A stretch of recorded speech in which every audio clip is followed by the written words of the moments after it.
बड़े सलीके से, मैं एतबार न करता तो और क्या करता। वो झूठ बोल रहा था बड़े सलीके से, मैं एतबार न करता तो और क्या करता। चंद महीने बाद 8वां पे कमीशन शुरू होगा मैडम, और जो 7 लाख से 12 लाख कहने की में छूट देने की बात कर रही है, मैं आपसे निवेदन करूंगा कि जब आप जवाब देने के लिए खड़े हैं तो घोषणा कर दें कि जब 8वां पे कमीशन लागू होगा तो सबका रेट भी प्रोपोर्शनेटली बढ़ा दिया जाएगा। आज जिसको छूट देने की बात कर रही है सब इनकम टैक्स के दायरे में आ जाएंगे। आप जो बातें करते हैं बजट भाषण में, आप जनता के ऊपर जो एहसान करते हैं, 2 लाइन फिर दोहराऊंगा और बार बार दोहराऊंगा, आप आवाम पर कुछ ऐसे एहसान करते हैं, आंखें तो छीन लेते हैं और चश्मे दान करते हैं। कि जो बजट है किसान विरोधी है, नौजवान विरोधी है, शिक्षा विरोधी है, चिकित्सा विरोधी है, और इस बजट में कुछ भी नहीं मिला है। अगर आप इसी तरह अन्याय करते रहे तो आजादी के बाद गलती से एक बार आपने 2014 में चुनाव जीत लिया था। इधर रेलवे मंत्री जी कहीं थे, मैं एक लंबा लिस्ट दिया था गाड़ियों का, दोहरी घाट से नहीं चल सकता, बॉम्बे का नहीं चल सकता, दिल्ली का नहीं चल सकता, कलकत्ता का नहीं चल सकता। तो किसी पंडित ने बताया था आपको यहाँ कुर्सी पर बैठ कर रहने के लिए कुछ चल ही नहीं सकता। तो उसका जवाब यह है कि चुनाव आने वाला है, प्रधानी में आपको वोट नहीं मिलेगा, ब्लॉक प्रमुखी में वोट नहीं मिलेगा, जिला पंचायत में वोट नहीं मिलेगा, विधायक में वोट नहीं मिलेगा, लोकसभा में वोट नहीं मिलेगा, मेरे घोषित लोकसभा की तरफ से। मैडम, बड़ी जोर से दावा किया गया 12 लाख रुपए के इनकम टैक्स का, और यहां से मैडम ने घोषणा किया, बाहर जो मीडिया है अब उसको लोग जोर शोर से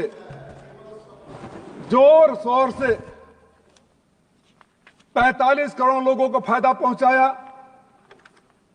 35% लोग मिडिल क्लास में आते हैं, मिडिल क्लास की परिभाषा नहीं पता है। सच्चाई ये है मैडम, कर्जदार बना दिए, माफ कर दीजिए कर्जा, किसानों का कर्जा माफ कर दीजिए, मैं आपका स्वागत करूंगा, वंदन अभिनंदन करूंगा। कर्जा क्यों बढ़ा रहे हैं? मैडम, सच्चाई ये है, इनकम टैक्स के जो 12 लाख का छूट हुआ है, 7.4 करोड़ लोग केवल इनकम टैक्स भरते हैं, जिसमें से 5.2 करोड़ लोग नील इनकम टैक्स भरते हैं, यानी जीरो रिटर्न करते हैं, जो 70% के बराबर है।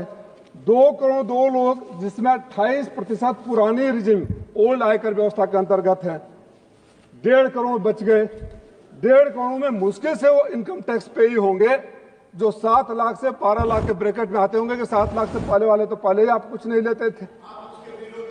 मुश्किल से 20 से 30 लाख लोगों को इनकम टैक्स राहत दे रहे हैं। 12 लाख से अगर 12 लाख 10,000 हो जाए तो आप 65,500 वसूल लेंगे, और इस 20 से 30 लाख लोगों को जो राहत देते हैं, 2 बातें कहूंगा। आपने 20 से 30 लाख लोगों को 7 से 12 लाख वाले ब्रैकेट में राहत तो दिया, लेकिन जो हाउसिंग लोन पर रिबेट मिलता था, बच्चों के फीस पर मिलता था, हेल्थ इंश्योरेंस पर मिलता था, सबको आपने छीन लिया, सबको आपने वापस कर दिया। और तो और हमेशा से सरकार की एक सोच रही है, एक नीति रही है कि देश को जुमलों में, अच्छी अच्छी बातों में बहका दो। 16 लाख अपने उद्योगपति, 16 लाख करोड़ रुपया अपने उद्योगपति मित्रों का माफ कर दिया। किसान आत्महत्या कर रहे हैं, आप पीठ ठोकते हैं कि हमने क्रेडिट कार्ड की क्रेडिट लिमिट 3 लाख से 5 लाख कर दिया। अरे हम जहां से आते हैं, पूर्वांचल से आते हैं मैडम, हमारा पूर्वांचल पश्चिमी उत्तर प्रदेश, पंजाब और हरियाणा की तरह किसान नहीं है। हमारे यहाँ तो 1 बीघा, आधा बीघा, 1.5 बीघा, 2 बीघा वाले होते हैं। उनको आप कर्ज के जाल में फंसाना चाहते हैं, क्यों आत्महत्या पर मजबूर हो जाए। हमारे यहाँ कोई उद्योग नहीं है, हमारे यहाँ कोई धंधा नहीं है, हमारे यहाँ छोटे छोटे किसान हैं। मैं सरकार से मांग कर रहा हूं, पिछले 5 सालों में उनको छूट है, बोलने दीजिए। पिछले 5 सालों में इन्होंने किसानों के लिए कुछ नहीं किया है। मैं किसानों के कर्जा माफी की बात कर रहा हूं। किसानों का कर्जा माफ करें। आपको जानकर, मैं उस कमेटी में हूं जो शिक्षा की कमेटी है। मैडम, 10 लाख प्राइमरी स्कूल के वैकेंसी है, 10 लाख टीचरों की खाली है। आपके पास पैसा नहीं है कि टीचरों को अपॉइंट कर दे। जहां प्राइमरी स्कूल में आप टीचर अपॉइंट नहीं कर सकते, देश की शिक्षा व्यवस्था बनाने की आप बात करते हैं। और उस स्कूलों की हालत क्या है?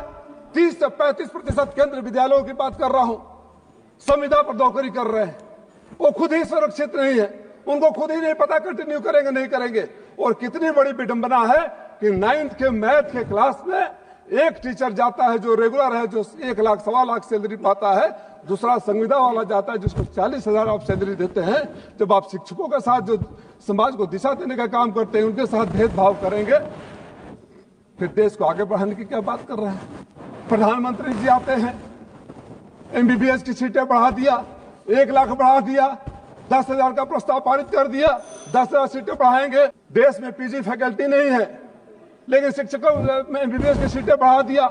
MBBS की सीटें बढ़ा दिया तो क्या उनको अधकचरे फैकल्टी प्रोफेसर से पढ़ाओगे? जान से खेलोगे?